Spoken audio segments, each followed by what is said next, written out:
Assalamualaikum warahmatullahi wabarakatuh. Oke, di sini bertemu lagi dengan saya Muhammad Ihsan Sino Haji dengan NPM 41822-1013. Di sini saya berasal dari Prodi Teknik Elektro yang dimana pada pertemuan kali ini adalah pertemuan terakhir, yaitu menjelaskan tentang manajemen kontrak keseluruhannya.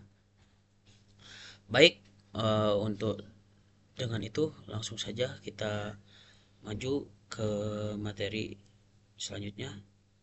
Ada sejarah manajemen kontrak.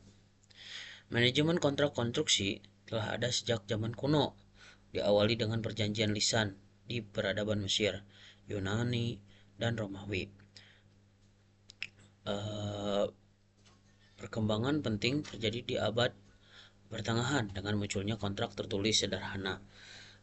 Lalu revolusi industri membawa sistem kontrak yang lebih formal dan profesional.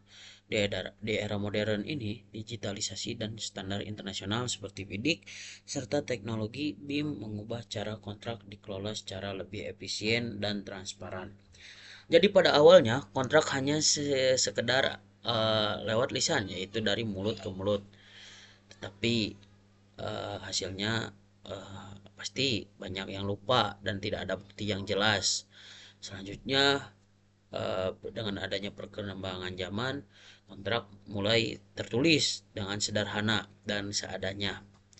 Lalu maju ke era revolusi industri, membawa kontrak yang lebih formal dan profesional. Dan di era modern ada digitalisasi dan standar internasional seperti PIDIK serta teknologi BIM. Selanjutnya ada pengertian dan tujuan manajemen kontrak. Untuk definisinya, proses perencanaan, pelaksanaan, pemantauan, dan penyelesaian kontrak konstruksi. Ini adalah definisi manajemen kontrak. Yang pertama ada perencanaan. Sebelum kita membangun, kita harus merencanakan dulu berapa anggarannya, berapa bangunan yang ingin dibuat, seperti apa bangunannya, berapa jarak, berapa jangka waktu yang ditentukan. Contohnya, kita membangun rumah dengan 2 lantai, membutuhkan waktu sekitar 12 bulan. Lalu ada pelaksanaan, yaitu proses pembangunannya. Lalu ada pemantauan. Setelah terlaksana membangun, kita juga harus memantaunya. Bagaimana progres tiap minggunya, tiap bulannya, ataupun tiap harinya. Apakah ada yang salah atau apa yang bagaimana, maka harus ada pemantauan. Selanjutnya ada penyelesaian kontrak konstruksi, yaitu ibaratnya seperti adanya laporan pertanggungjawaban. Bagaimana bangunan ini, apakah sudah beres, ada yang salah atau bagaimana, apakah ada klaim atau apa. Tujuannya memastikan kesesuaian pelaksanaan dengan kontrak, mengelola perubahan dan klaim, dan menghindari konflik hukum. Jadi tujuannya dibuat kontrak adalah memastikan apakah si bangunan sesuai dengan kontrak yang disepakati oleh owner ataupun kontraktor. Seperti misalnya bangunannya 2 lantai, eh, pengerjaannya 12 bulan, apakah sesuai dengan kontrak ataupun tidak, itu dapat dibuktikan dengan adanya kontrak.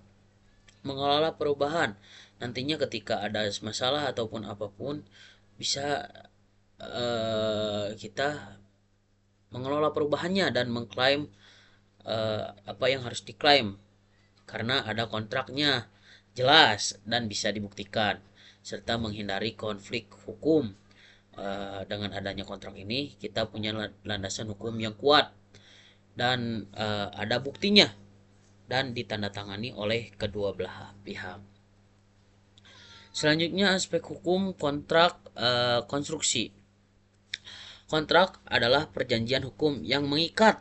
Dasar hukumnya Undang-Undang Nomor 2 Tahun 2017, PP Peraturan Presiden Nomor 22 Tahun 2020, ataupun KUH Perdata.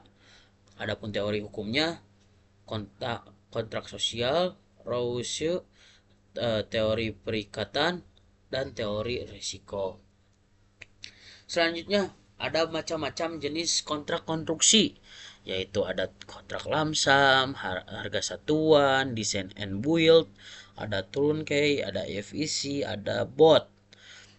Untuk lamsam tersendiri adalah harga tetap, yaitu cocok untuk proyek pasti. Maksudnya harga tetap adalah harga yang tidak berubah-ubah. Contoh dalam perjanjiannya 5 juta, proyeknya 5 miliar, maka pembayarannya 5 miliar.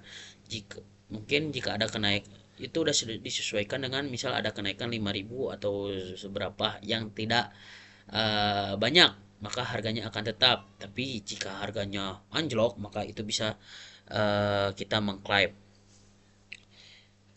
Lamsam ini cocok untuk proyek yang pasti. Jadi seperti pembangunan rumah sendiri begitu. Adapun harga satuan berdasarkan volume kerja aktual. Jadi dihitungnya misalnya bangunannya 20 kali 20, maka 20 dikali 20 lalu dihitungnya per 1 meternya berapa, nantinya dikalikan dengan harga, contoh 5 juta, maka nanti 20 kali 20 400 dikali 20 dikali 4 juta, ya segitu hasilnya. Adapun desain dan build, desain dan build itu kontraktor desain dan bangunan. Adapun turnkey yaitu kontraktor serahkan proyek siap pakai. Contohnya biasanya di perumahan. Nantinya biasanya membangun perumahan itu seluruhnya ditanggung oleh kontraktor. Ketika nanti serah terima, yaitu lepas kunci, maka pihak owner harus membayarkan seluruh pembayarannya kepada kontraktor. Adapun EPC yaitu rekayasa, pengadaan dan konstruksi. Adapun BOT yaitu bangunan operasikan lalu serahkan. Selanjutnya ada tahapan manajemen kontrak, yaitu perencanaan, negosiasi, lalu pelaksanaan dan pengawasan, lalu manajemen perubahan dan penyelesaian proyek. Adapun untuk perencanaan kontrak yaitu menentukan lingkup kerja, waktu dan anggaran. Bagaimana lingkup kerjanya, waktunya, berapa lama, dan anggarannya ada berapa supaya tidak over budget, tidak over waktu, serta begitu.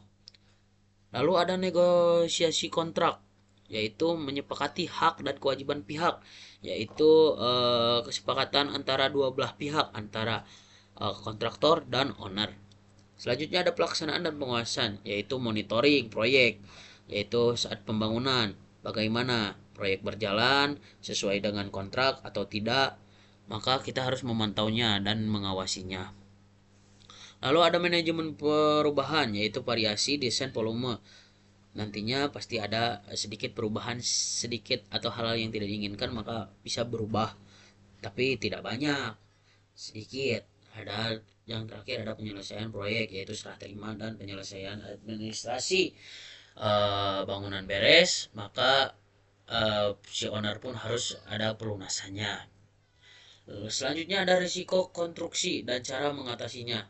Proyek konstruksi memiliki sejumlah risiko seperti keterlambatan, pembengkakan biaya, dan kegagalan struktur. Untuk mengatasinya penting menerapkan perencanaan matang, audit teknis, penggunaan material berkualitas, serta adanya clause force majeure dalam kontrak. Keterlibatan ahli hukum juga dibutuhkan untuk menghindari kesalahan dalam intervensi kontrak. Lalu ada digital dan teknologi konstruksi, yaitu e-procurement, yaitu SPSE, LPSE, dan e-katalog. Ada BIM juga, perencanaan digital proyek. Ada drones IoT, yaitu monitoring real time. Ada kontrak digital, yaitu tanda tangan elektronik, cloud storage. Adapun pengadaan konstruksi dan konsultasi, yaitu proses perencanaan, pengadaan, kontrak, pelaksanaan. Adapun metodenya, tender umum, terbatas, seleksi langsung, penunjukan langsung. Adapun tender umum yaitu si owner langsung mengadakan lelang. Siapa nantinya yang menang, maka dia yang dipilih. Adapun yang terbatas hanya diperbolehkan untuk tender-tender khusus, yaitu sesuai keinginan owner, misalnya memiliki sertifikat ataupun apa yang bisa dipercaya. Lalu ada seleksi langsung, yaitu owner menseleksi para tendernya secara langsung. Adapun penunjukan langsung, si owner menunjuk tendernya secara langsung. Adapun peran, yaitu ada owner, kontraktor, konsultan, dan pemerintah. Yaitu owner sebagai pemilik, kontraktor sebagai pekerjaannya, adapun konsultan sebagai tempat konsultasi, adapun pemerintah sebagai pengawas, yaitu seperti pembayaran pajak dan perizinan dan lain-lainnya. Adapun regulasi dan SSG dalam konstruksi. Regulasi penting yaitu Undang-Undang Jasa Konstruksi Perpres nomor 12 tahun 2021. Adapun penerapan environmental, social governance yaitu green building, zero waste dan tenaga kerja lokal. Kesimpulan penelitian, manajemen kontrak dalam konstruksi bukan hanya soal mengatur dokumen, melainkan merupakan fondasi utama dalam memastikan proyek berjalan sesuai rencana, waktu, dan anggaran. Dengan memahami berbagai aspek hukum, jenis kontrak, serta potensi resiko, semua pihak yang terlibat dapat bekerja secara sinergi dan efisien. Di era modern ini, teknologi digital dan kesadaran terhadap keberlanjutan ESG menjadi nilai tambahan yang harus dimanfaatkan demi mendukung keberhasilan proyek dan menjaga lingkungan. Kontrak yang tersusun baik dan dikelola dengan tepat akan meminimalisir konflik serta meningkatkan akuntabilitas seluruh proses konstruksi. Mungkin untuk presentasi saya hari ini dicukupkan, lebih kurangnya mohon maaf. Terima kasih. Wabillahi taufiq wal hidayah. Wassalamualaikum warahmatullahi wabarakatuh.